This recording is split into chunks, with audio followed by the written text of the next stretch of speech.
Let's talk. Let's talk, understand, support, inspire. Let's Talk is a support network that has been set up by a group of Muslim sisters for all the sisters of the Muslim community. The aim to give a platform to our sisters to discuss general topics about our children, our youth, daily Islamic reminders, and topics which are not widely discussed or always misunderstood in our community. Fighting stereotypes and cultural stigma. If you would like to get involved, you can contact us via our Instagram or Facebook page at Let's Start Talk 20. In terms of just practically day-to-day life, a lot of our listeners were interested to know how they can implement this form of taqwa into their children who don't always understand things as clearly as you would when you explain it to a perfectly able child. Because, for example, if you take autistic children, they see things quite clearly as black and white. If it's like this, it's like this. If it's not like this, it's like this. How would one then explain these sorts of concepts to their children, and what sorts of things become further than them? The stuff that is further than us, perfectly normal, abled people on a day-to-day basis, for example, praying our salah, fasting, etc. Are all of these still obligatory on those who are differently abled? Subhanallah, that's actually an excellent question. And it's actually a question which isn't commonly answered. But it's a very, very, very important question. So the first thing that you have to consider over here is that the different abilities of disability, they vary. So we first have to divide it into two categories. Okay. So disability can either be physical, so in terms of physically unable to do something, for example, a paralyzed body, Yep. or for example, wheelchair bound. But it may be that the person is actually completely sound mind, sane. Okay. So the intellectual ability is there. The other form of disability that we have is that the body is perfectly fine. Yeah.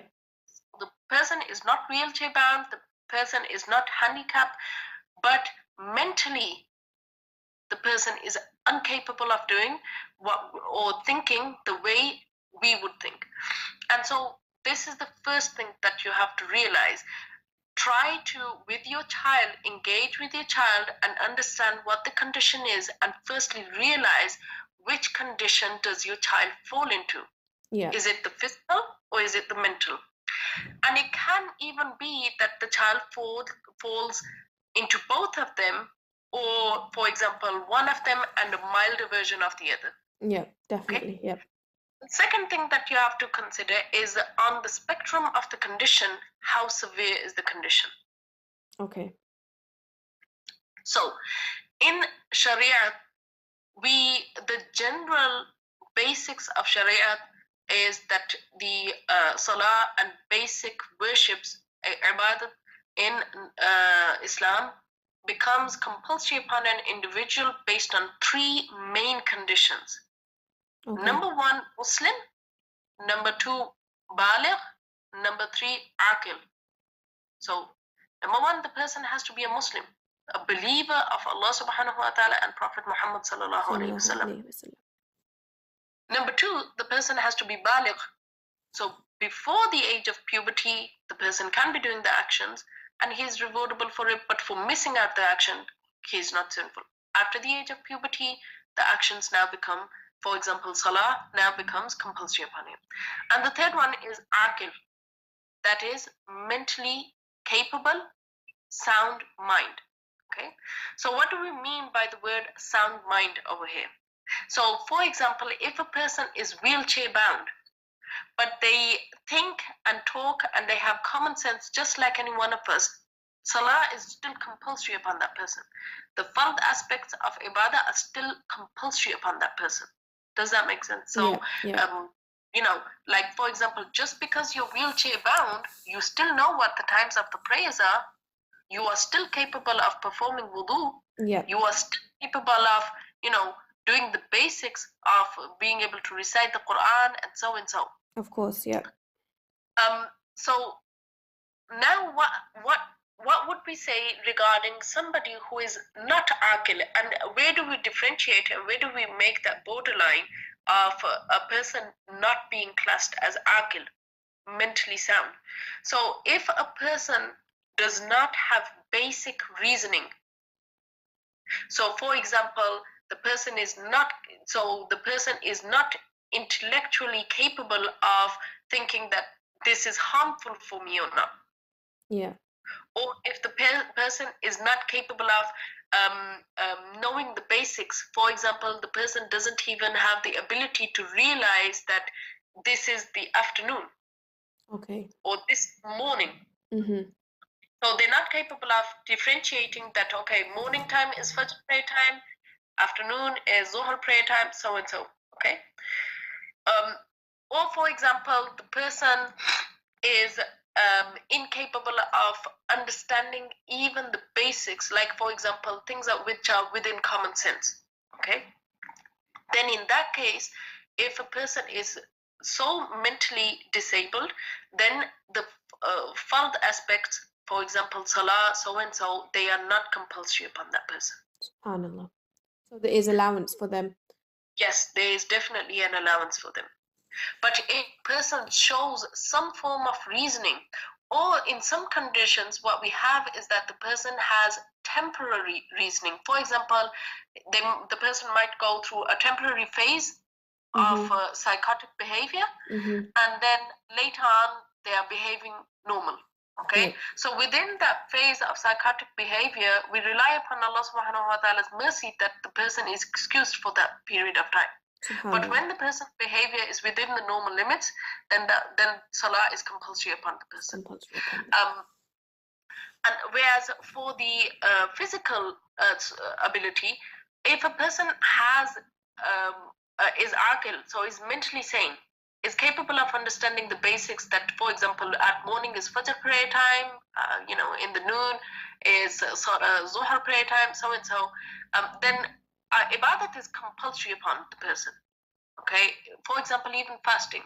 Okay, but because of the person's physical inabilities, the person is excused, and the concept of mujahada comes back, that you just strive to do the best that you can.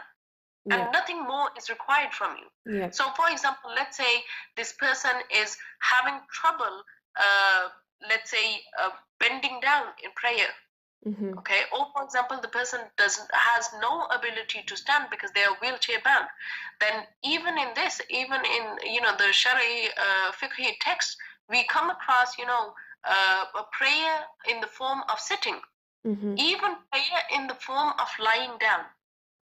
Yeah. So Islam makes ease. Yeah, definitely.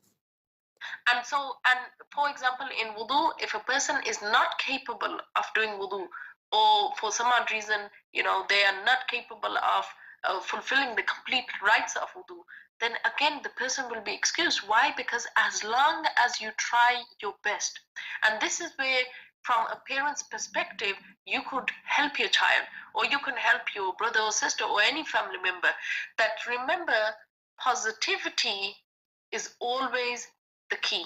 Yes.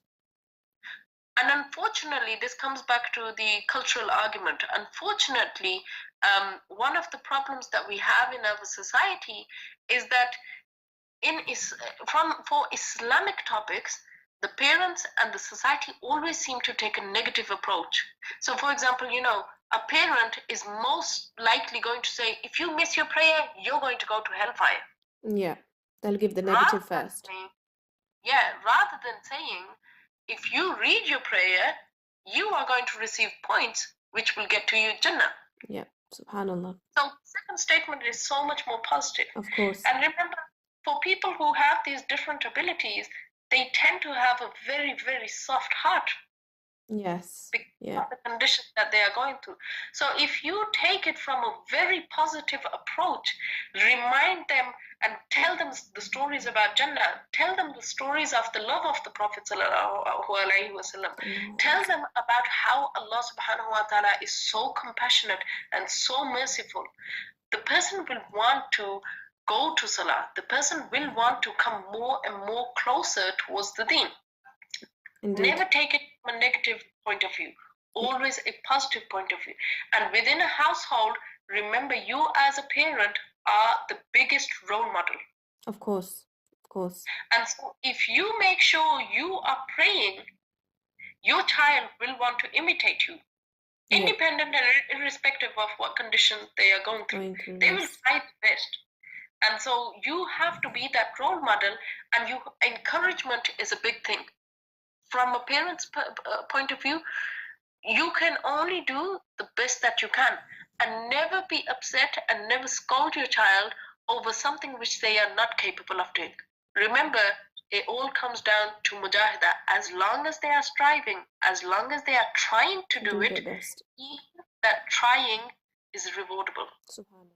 Subhanallah. And I think that moves on to our next question, which is, I think in our community we forget to include them within us and include them in our activities, even just encouraging them, even just explaining to them what exactly is going on. A lot of the times they are forgotten. You could say they are just basically left in the corner, left alone. Nobody wants to talk to them. Nobody wants to look at them. Anytime anybody does look at them, it's with pity, or it's with pity to the parents, or the parents feel like they shouldn't really go out with them, they shouldn't be seen in public with them, or they feel very, very uncomfortable within the societies and within the communities. So I think that is definitely, just from what you've said there, it's definitely a lesson that we should try to include them in everything, whether they are able or not able. That is down to them, but at least they will have the feeling that they are trying to get involved, and that people are trying to get them involved. So just for example, just as I mentioned before, just because we don't have just because it's not necessarily mentioned in hadith and in historical books about every single sahabi, their physical appearance forms. Remember, these are people who fought in battles. Yeah. So you can imagine a hand being cut off. Of course. Or wounds and injuries. Okay, and as we mentioned the story of Sayyiduna Julaybib, it was compassion and engaging them. Yes. Sayyiduna Julaybib, after accepting Islam, they were one of the most regular attendees of the gatherings of the Prophet sallallahu alaihi wasallam. Subhanallah.